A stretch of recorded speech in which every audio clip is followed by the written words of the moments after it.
Sekarang Nili dan Xiao Yu telah melarikan diri, membuat yang lain bersukacita. Apalagi yang mereka khawatirkan. Semua orang mundur. Li Xingyun menyala. Liga Jalan Surgawi dan Liga Iblis dibagi menjadi puluhan kelompok kecil dan mundur saat melawan musuh-musuh mereka. Gu Heng memimpin anak buahnya dalam pengejaran selama beberapa ratus kilometer.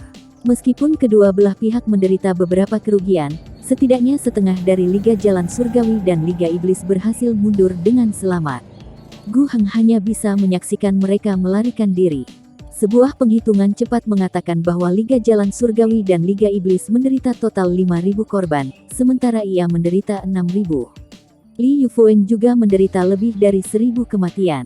3 dewa danaunya pergi dan ia menderita kerugian personil lebih banyak dari musuh-musuhnya. Gu Heng sangat tertekan. Dia memandang cakrawala dalam arah yang Liga Jalan Surgawi dan Liga Iblis melarikan diri ke sinar, murka melintas matanya. Jika kita hanya membunuh satu sama lain dari kebencian, maka mungkin para tetua keluarga tidak akan terganggu di atasnya. Namun, aku tidak berpikir itu terjadi lagi, karena kamu berani untuk melakukan tindakan menghancurkan Dewa Danau.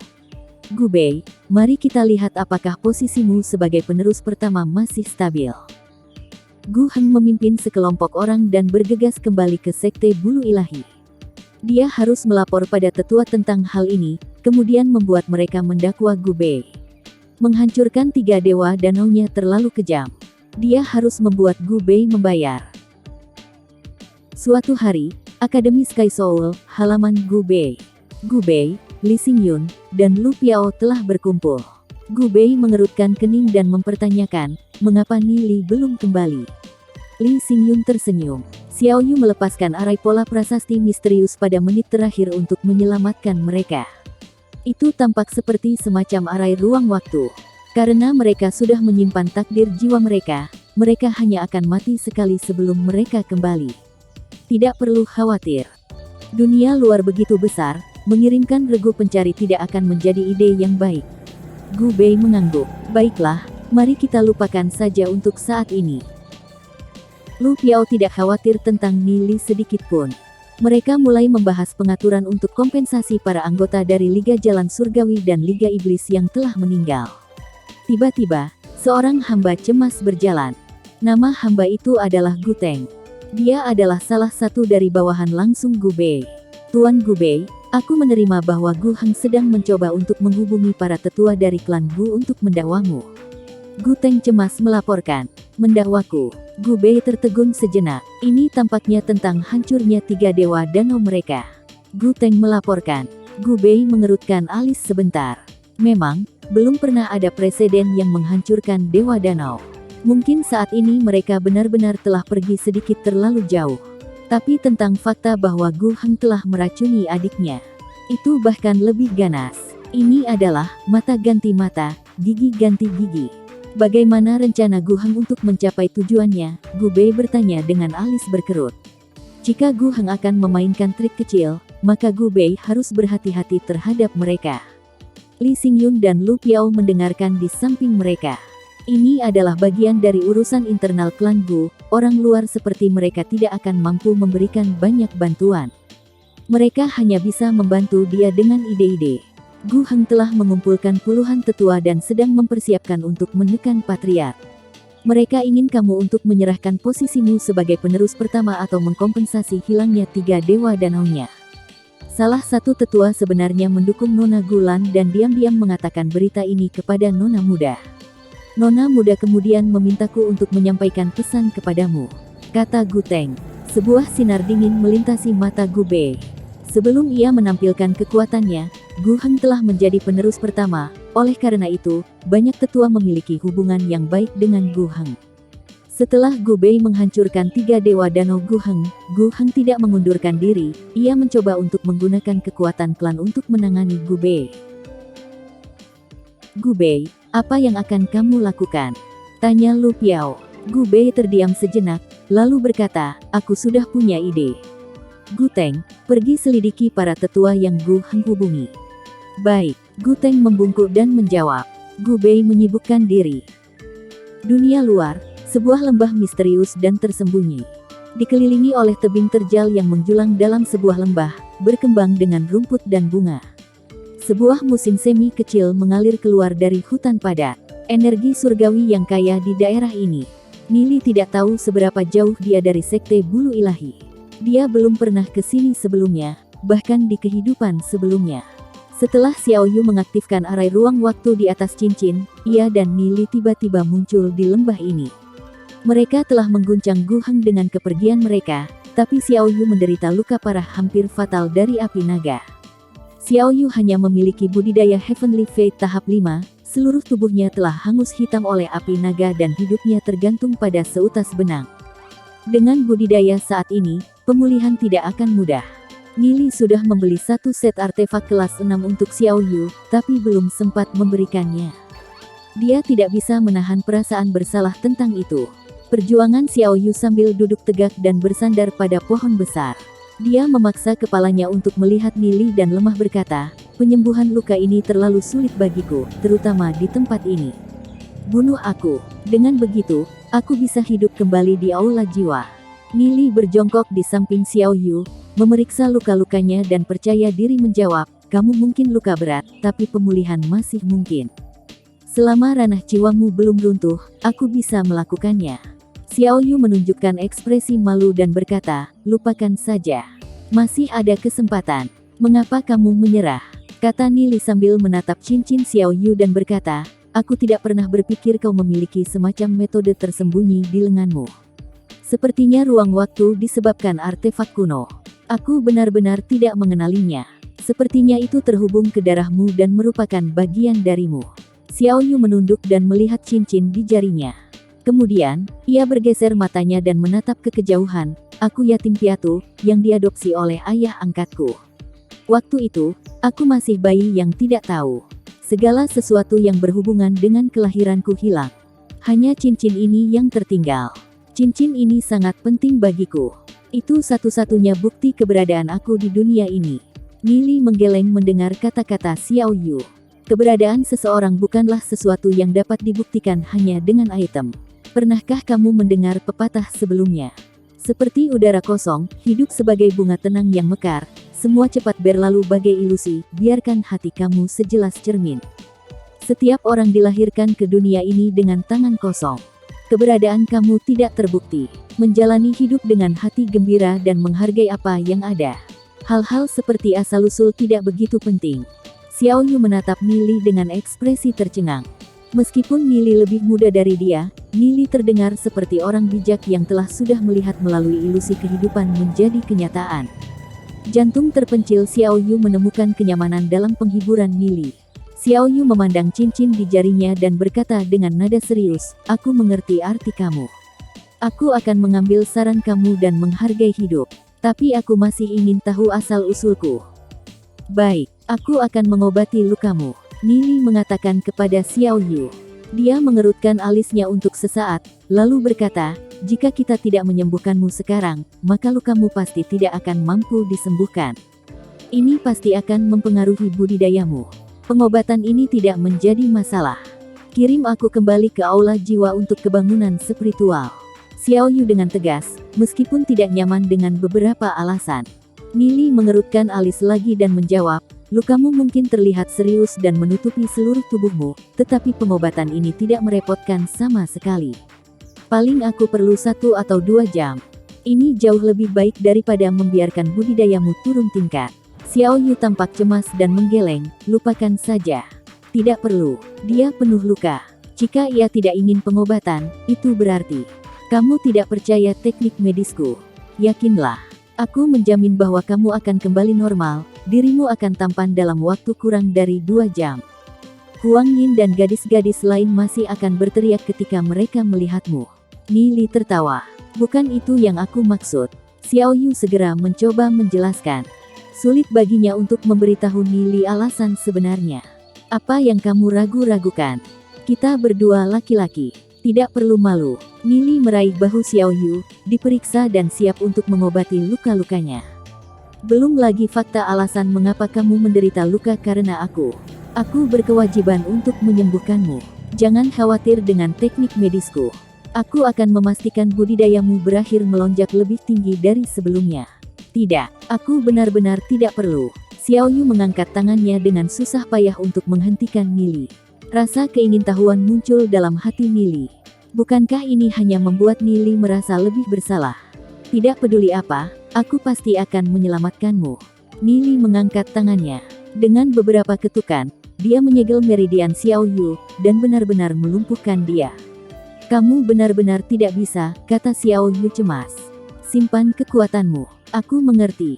Nili menepuk leher Xiao Yu dan disegel pita suaranya. Xiao Yu menatap Nili dengan mata gelap gulitanya. Nili telah menyegel meridiannya, ia tidak bisa bergerak atau berbicara. Nili menepuk bahu Xiao Yu, ini hanya luka pada daging, ini tidak banyak, bisa diperbaiki dalam sekejap. Nili menyuntikkan energi surgawi sambil mengolesi obat. Perlahan-lahan, bahu Xiao Yu kembali ke kulit kemerahan dan membaik. Bagaimana? Percaya pada aku sekarang, kata Nili dengan kepuasan. Energi surgawinya telah memasuki tubuh Xiao Yu dan menyembuhkan lukanya juga. Setelah Nili mengobati Xiao Yu kembali, ia menyandarkan temannya pada kayu di belakangnya. Nili menangkap pemandangan tato misterius di dadanya. Desain itu sangat kompleks, seolah-olah itu dibuat dari pola prasasti tingkat tinggi. Bahkan Nili tidak bisa mengerti itu. Namun, dia secara intuitif merasa bahwa pola prasasti mungkin terkait dengan asal-usul Xiao Yu. Ketika mata Nili jatuh pada tato, ia merasa seperti sedang tersedot. Dia tidak bisa berpaling. Hati Nili dipenuhi rasa ingin tahu, arai pola prasasti apa ini. Dia mengulurkan tangannya dan menyentuh dada Xiao Yu. Sebuah pusaran mendalam tersedot dalam pikirannya. Nili benar-benar kehilangan kesadaran. Setelah jangka waktu yang lama, Nili memasuki ruang gelap dan tak berujung. Dia diam-diam duduk sendiri di tempat tanpa tepi. Itu adalah kekosongan yang membuat orang merasa rentan dan terpapar dari segala arah. Di mana ini? Nili mengerutkan alisnya. Mengapa ini terjadi ketika ia menyentuh arai pola prasasti di dada Xiao Yu? Dia merasakan niat kuat menyerap ruang sekitarnya. Sebuah suara yang dalam dan serak terdengar dari ruang waktu tanpa henti. Ini adalah ruang dalam arai spiritual kekosongan. Arai spiritual kekosongan. Nili merajut alisnya. Informasi yang mengalir ke dalam pikirannya saat ia mengingat arai spiritual kekosongan. Hanya seseorang yang telah membudidayakan teknik ramalan surga ke tingkat yang sangat tinggi bisa melakukan arai pola prasasti. Teknik ramalan surga adalah teknik misterius dan terlarang. Dalam ruang waktu yang dikontrol oleh Kaisar Sage, teknik ramalan surga adalah sesuatu yang benar-benar tidak harus dipelajari. Mereka yang telah mempelajarinya pada akhirnya akan ditemukan dan kemudian Kaisar Sage akan mengejar mereka sampai ke ujung bumi. Namun bahkan jika teknik ramalan surga tidak dapat dipraktekkan, masih ada banyak orang dengan cita-cita luhur yang dipertahankan dan diteruskan ke bawah. Oleh karena itu, masih banyak yang tahu itu.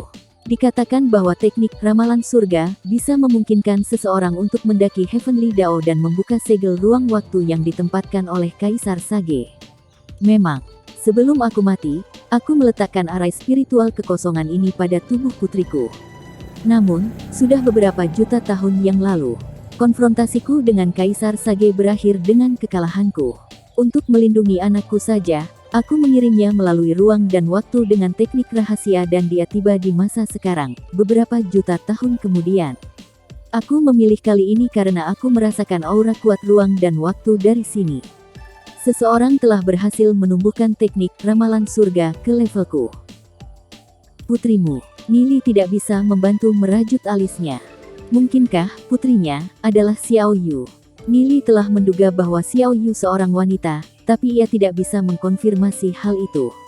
Dia tersenyum pahit sambil berpikir tentang dadanya yang rata. Saat itu, dia berpikir bahwa Xiao Yu adalah laki-laki. Suara itu tidak tampak terlalu terganggu oleh pikiran Nili, seperti berkata, aku tidak tahu di mana yang ahli, tapi aku merasakan aura kuat ruang waktu darimu. Tubuh Nili terkandung aura kuat ruang dan waktu. Mungkinkah dari 2 halaman sisa dari buku Roh Iblis Duniawi? Atau karena hal lainnya? Nili menatap kekosongan dan bertanya, aku ingin bertanya senior, apa motifmu untuk menempatkan arai spiritual kekosongan ke dada putrimu? Suara itu menjawab, melalui arai spiritual kekosongan ini, Aku dan istriku telah menyegel hidup kita untuk budidaya dalam garis keturunan putri kami. Dengan berjalannya waktu, garis keturunan putri kami perlahan-lahan akan membangkitkan dan dia akan menjadi seorang ahli yang melampaui bahkan diri kita sendiri. Namun, dia tetap tidak akan cukup kuat untuk menghadapi Kaisar Sage. Kita hanya bisa menunggu ahli yang telah mencapai puncak dari teknik ramalan surga. Aku ingin tahu, bagaimana aku bisa membantumu, kata Nili setelah ia menganggap kata-kata suara itu. Aku tidak tahu asal-usulmu, tapi aku bisa merasakan bahwa kamu memiliki hubungan lebih dari biasa dengan putriku, kata suara itu. Nili tidak bisa menahan perasaan sedikit canggung. Yah, kita benar-benar hanya teman dekat. Nili canggung tersenyum. Karena kamu teman dekat, aku ingin mempercayakan masalah putriku kepadamu, kata suara itu. Senior, silakan bicara. Selama itu sesuatu yang bisa aku capai, aku akan melakukan yang terbaik. Nili lugas menjawab. Suara itu terdengar agak terkesan dan berkata, aku bisa merasakan lukisan sungai Miriat Miles dan pegunungan darimu. Aku heran kamu berhasil memperoleh artefak ilahi kuno. Tidak hanya itu, kamu juga berhasil bergabung sepenuhnya dengannya. Nili mulai ketakutan pada kata-katanya. Ia tidak pernah berharap ayah Xiao Yu dapat merasakan lukisan sungai Miriat Miles dan pegunungan yang tersembunyi dalam ranah jiwanya. Suara itu melanjutkan, setelah keturunan putriku dilepaskan, dia akan mencapai semua budidaya yang aku dan istriku miliki sebelum kita mati. Namun, aura teknik ramalan surga akan bocor dari tubuhnya dan Kaisar Sage akan dapat merasakannya. Aku punya permintaan untukmu, kirim dia ke lukisan sungai Miriat Miles dan pegunungan sebelum keturunannya terbangun, sehingga dia bisa melarikan diri dari musibah. Jika kamu memintaku untuk mengirim dia ke lukisan sungai Miriat Miles dan pegunungan, itu tidak masalah. Nili menumbuk tinju di dadanya dengan sikap percaya diri. Tapi aku ingin bertanya, kapan darah dia terbangun? Itu akan terjadi ketika kultivasinya mencapai alam marsial ancestor, atau dia menjadi wanita dari seorang pria, suara itu akhirnya berkata setelah ragu-ragu singkat. Nili jelas terkejut dengan jawaban itu dan ekspresi aneh dioleskan sendiri di wajahnya. Yah, seharusnya tidak terlalu sulit atau terlalu lama sebelum Xiao Yu mencapai alam marsial ancestor. Suara mendesah dan berkata, lukisan sungai Miriat Miles dan pegunungan adalah harta yang menakjubkan yang berisi dimensi yang terpisah. Saat itu, ada perang yang tak terhitung jumlahnya dan pertempuran untuk harta ini. Setelah, dua ahli puncak mempertaruhkan nyawa mereka untuk menyembunyikan itu dari Kaisar Sage. Namun, akhirnya mereka meninggal di tangannya. Jika sesuatu muncul, terlepas dari orang atau harta, yang bisa mengancam kekuasaan Kaisar Sage, maka akan dihilangkan. Lukisan sungai Miriat Miles dan pegunungan adalah salah satu harta yang Kaisar Sage ingin hilangkan. Satu-satunya alasan lukisan sungai Miriat Miles dan pegunungan berhasil bertahan karena dilestarikan oleh orang-orang dengan tujuan mulia. Suara itu berbicara dengan kesedihan. Waktu itu, para ahli tak terhitung jumlahnya jatuh dalam pertempuran melawan Kaisar Sage. Bahkan sampai sekarang, yang terbaik yang bisa kita lakukan adalah untuk menjaga dia. Kami telah mengumpulkan banyak ahli di tanah leluhur dewa untuk menekan tulang iblis Kaisar Sage. Karena itu, Kaisar Sage tidak bisa mengerahkan seluruh kekuatannya dan hanya bisa menggunakan klon untuk mengontrol daerah ini dari ruang dan waktu, klon yang hanya memiliki 1/10 dari kekuatan yang sebenarnya. Oleh karena itu, memberikan kita kesempatan. Jika tidak, puluhan alam terdekat sudah berubah menjadi lahan terlantar. Nili khawatir dengan informasi baru ini. Jadi tanah leluhur dewa itu menekan tulang iblis Sage Kaisar.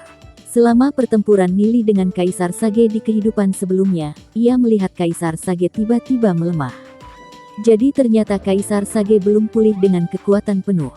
Berdasarkan apa yang Nili tahu, Kaisar Sage tiba-tiba menjadi lebih berani dengan tindakannya setelah tanah leluhur dewa, Maiden Suci tiba-tiba menghilang dan tanah itu dirusak oleh api emas. Mungkin Kaisar Sage tidak punya cukup waktu untuk memulihkan kekuatannya setelah penghancuran tanah leluhur dewa. Jadi, bagaimana Nili harus menyelesaikannya dalam hidup ini? Nili terdiam. Suara itu mengambil kesempatan untuk berbicara lagi. Kaisar Sage mungkin kuat, tetapi kamu tidak perlu terlalu pesimis tentang hal itu. Ada banyak ahli tersembunyi di sudut-sudut berbagai alam yang terus menumbuhkan budidaya demi menghadapi Kaisar Sage. Dunia kecil yang ada di dalam dunia reruntuhan drakonik diciptakan oleh seorang ahli tertinggi sebelum ia meninggal. Bahkan Kaisar Sage tidak bisa membuka segel dan masuk. Oleh karena itu, banyak ahli telah menyembunyikan harta yang kuat dalam bidang itu. Jika kamu dapat memperoleh harta tersebut, itu akan menjadi bantuan besar untuk usahamu. Suara itu melanjutkan, segel di dunia kecil sangat kuat. Hanya mereka yang berasal dari dunia kecil dapat masuk dan keluar sesuka mereka. Untungnya, putriku dari dunia kecil, dia pasti akan dapat membantumu. Nili mendengar ayahnya Xiao Yu dan akhirnya mengerti alasan segel di dunia kecil. Jadi itu sebabnya dunia kecil bertahan. Apa yang ayah Xiao Yu tidak tahu adalah Nili juga dari dunia kecil. Nili bertanya-tanya tentang jenis harta yang tersembunyi di sana. Buku Roh Iblis Duniawi, pedang meteorit Dewa Petir dan pot iblis mimpi buruk mungkin bagian dari gerombolan itu. Nili juga telah menemukan mutiara hijau beracun, tapi itu jauh lebih rendah daripada artefak ilahi lain yang ia temukan. Dia tidak pernah membayangkan bahwa dunia kecil sangat penting. Tidak heran sekte Dewa Iblis mencoba membanjiri dengan binatang iblis dan menumbuhkan kekuatan di dalamnya. Kabut dalam hati Nili secara bertahap diangkat saat ia menaruh potongan. Jadi itulah bagaimana hal itu terjadi waktu berikutnya pintu masuk ke dunia kecil dibuka, ia pasti harus masuk. Itulah satu-satunya cara dia bisa mendapatkan harta tersembunyi sebelum ahli sekte Dewa Iblis menyerang. Nili telah dilahirkan kembali dan menganggap dirinya sebagai pengetahuan yang cukup luas, tapi masih banyak teka-teki yang dia tidak bisa pecahkan. Sebagai contoh, Kaisar Kongming. Siapa dia? Di mana dia sekarang? Aku akan meninggalkan anakku untukmu. Senior, silakan beristirahat. Selama aku di sini, tidak ada yang akan menyentuh rambut putrimu. Nah, jika aku mati, maka aku tidak akan mampu menjamin.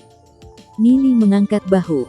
Suara itu terdengar seperti sedang tersenyum sambil menjawab, jika kamu dapat menyembunyikan dirimu, maka bersembunyi. Jika kamu tidak bisa, kemudian serahkan diri pada nasib. Sekarang sesuatu telah beres, kamu dapat undur diri. Suara itu secara bertahap melayang pergi. Kesadaran Nili perlahan kembali ke tubuhnya sendiri. Sebuah nyeri terbakar menyebar di wajah Nili dan tanda 5 jari muncul. Ketika Nili membuka matanya, ia melihat Xiao Yu memakai satu set pakaian baru dan memelototinya. Mesum, Xiao Yu tidak bisa membantu menyemburkan kata-kata selagi pipinya terbakar. Kesadaran Nili berada di dalam Xiao Yu selama hampir 2 jam. Segel pada meridiannya telah secara alami dibatalkan. Nili mengangkat bahu dan berkata, aku tidak tahu bahwa kamu seorang wanita. Itu salahmu karena berpakaian seperti seorang pria sepanjang waktu ini. Kamu, Xiao Yu sangat tertekan karena ia ingat segala sesuatu yang telah terjadi 2 jam yang lalu. Nili telah menyentuh seluruh tubuhnya, tapi itu benar bahwa itu bukan salahnya. Dia sudah berpakaian seperti seorang laki-laki, jadi tentu saja dia mengira bahwa dia adalah laki-laki. Lupakan. Mari kita berpura-pura tidak ada yang terjadi. Xiao Yu melemparkan tangannya ke dalam kemarahan. Nili menatap Xiao Yu dan bertanya, bagaimana lukamu? Aku baik-baik, jawab Xiao Yu diam-diam. Itu bagus. Nili mengangguk, sejak lukamu sudah sembuh, maka mari kita kembali. Baiklah, jawab Xiao Yu. Sama seperti Nili berdiri dan siap untuk pergi, beberapa aura kuat menukik ke arah mereka. Hati-hati, Nili segera menarik Xiao Yu dengan tangannya dan bersembunyi di hutan terdekat. Kemudian, ia mencelupkan tangan kanannya dalam darah iblis kecil dan cepat menuliskan beberapa pola prasasti. Mesum, wajah Xiao Yu pucat. Dengan ekspresi serius, Nili meraih pergelangan tangan Xiao Yu dengan tangan kirinya, menutup mulutnya dengan tangan kanan dan lembut menggeram di telinganya, tenanglah, kecuali jika kamu ingin mati. Nili dan Xiao Yu mengintip dari balik pohon sambil memegang nafas mereka. Mereka tahu bahwa mereka tidak dalam posisi untuk menghadapi para pemilik aura kuat. Apakah pola prasasti Nili berhasil bisa menyembunyikan dari pihak lain? Nili masih tidak yakin. Mereka menghabiskan begitu banyak usaha hanya untuk bertahan hidup sampai sekarang. Ini akan menjadi sia-sia untuk dibunuh saat itu juga. Agak jauh dari tempat persembunyian mereka, 2 orang mendarat di sepetak rumput. Kedua ahli itu dari ras lain, satu memiliki tubuh ditutupi bulu, sementara yang lain memiliki telinga merah. Keduanya jelas ahli dari beberapa klan iblis. Ada jelas dua aura di sini beberapa saat yang lalu. Mana bisa mereka melarikan diri? Kedua aura seharusnya tidak memiliki hubungan dengan anak itu. Aura orang itu tidak begitu lemah. Petik 2. Kedua ahli klan iblis berbicara dengan satu sama lain. Mereka tampaknya mengejar seseorang. Anak itu membunuh begitu banyak orang kita. Jika aku tidak membunuhnya sendiri, aku tidak akan pernah bisa memadamkan kebencian di hatiku. Salah satu ahli klan iblis berkata sambil beralasan gigi dan memindai lingkungannya. Nili menyadari bahwa salah satu ahli memiliki tanda-tanda mendekati ke arah mereka dan denyut jantungnya sedikit dipercepat. Menurut persepsinya, mereka setidaknya ahli alam Heavenly Axis. Jika mereka lebih dekat 10 meter atau lebih, mereka akan mampu memecahkan prasasti penyembunyian dan menemukan Nili dan Xiao Yu. Jika itu terjadi, itu akan menjadi pertarungan kekuatan dengan Nili dan Xiao Yu. Kedua ahli alam Heavenly Axis bisa dengan mudah membunuh mereka. Ahli klan iblis mendekat ke Nili dan Xiao Yu, tapi tiba-tiba dia berhenti dan menatap ke kejauhan. Di sana, sebuah ekspresi kegembiraan menyeberang di mata ahli klan iblis. Kedua tokoh terbang pada kecepatan yang menakutkan. Setelah dua ahli klan iblis pergi, Nili menghela napas lega. Kedua ahli klan iblis sudah hilang, tapi tempat ini masih tidak aman. Kita harus pergi dengan cepat, kata Nili. Dia berbalik untuk pergi, tiba-tiba merasa ketakutan ketika ia bertatap muka dengan orang lain. Nili mengamati pihak lain, anak. Selain sepasang telinga yang tajam dan berbulu, semua fitur yang lain yang mirip manusia. Anak itu berkedip dan memeriksa Nili dan Xiao Yu dengan mata yang jelas. Nili tidak tahu pihak lain berniat untuk melakukan apa, jadi dia memasang wajah kosong dan siaga penuh.